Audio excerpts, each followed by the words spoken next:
Hi guys, magpagupit tayo ng buhok guys. Ayan, nagagalit ako niyan kasi sobrang init ng panahon ngayon.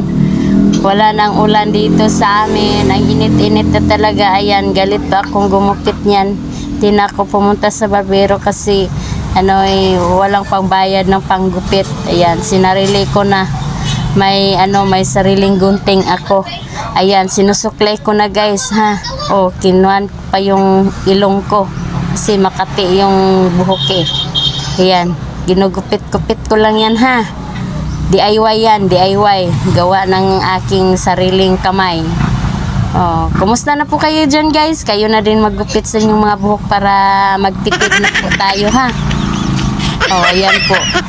Oh, sobrang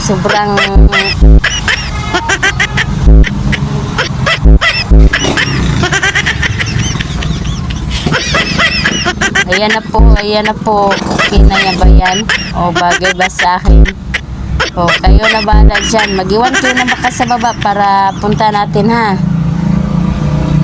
Maraming salamat sa inyo. O, ayan, maganda na ako niyan. O, diba? Ang ganda-ganda ko no. O, makati-kati pa yung ulo natin. May kuto na tayo. Ayan, sinusuklay ulit. Nababagay ba? Tiningnan kong nababagay ba? Ayan na po. Ayan, tsaran. Ibang design